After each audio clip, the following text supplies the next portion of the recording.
I grew up in Dorchester. That's D-O-T-C-H-E-S-T-A, Dorchester. I was up on Train Street. My father was a lieutenant on the Boston Fire Department, and I was always kind of interested in that. I was in the service, the Coast Guard, radio operator. Come out of the service and got a job with a telephone company, which I didn't like. And the fire department was always in the back of my mind, so I took the test for the fire department.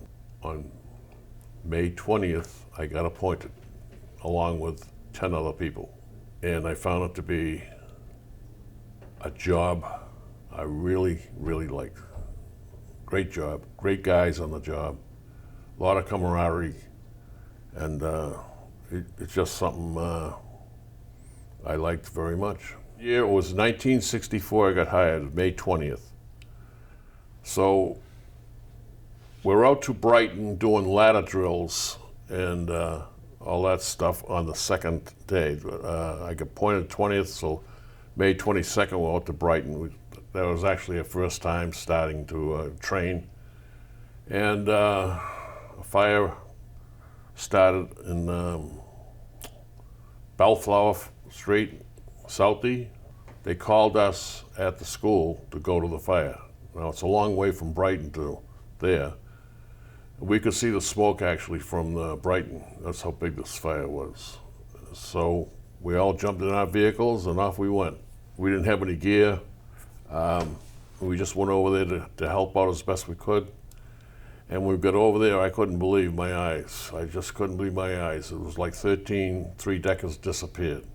Everything in it disappeared, and it was just amazing to me. There was other buildings still burning, but mostly they had the fire contained.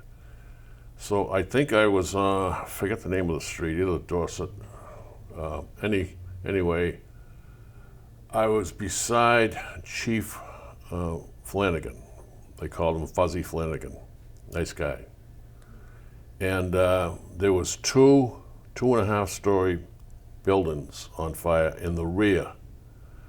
And Flanagan ordered a company in to the one on the right of what I'm looking at. And they went in there to knock down the fire. And the building that was beside this, right in front of me, suddenly collapsed.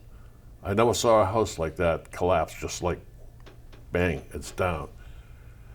And I'm saying, oh my God, if he had sent them into that building, there would have been a terrible loss. So he ordered them out of that building, and I'm saying to myself, what the hell did I get myself into here? This is kind of scary here for a minute. Second day on the job, and that's what Second day on the job, yeah. We went around and helped as much as we could, moving the hoses, whatever they needed, you know. I feel to this day we were kind of like in the way. They didn't know who we were, you know, we're trying to explain. We just come on the job. Anyway, nobody knew us. So that was Bellflower. It's sort of like baptism by fire. Yeah, because that was one of the biggest fires in Boston, right? It was at the time, yep, yeah. It was. A lot of destruction. Like I say, 13, I believe it was 13 just disappeared, three-deckers. And cars, it was unbelievable. It went so fast.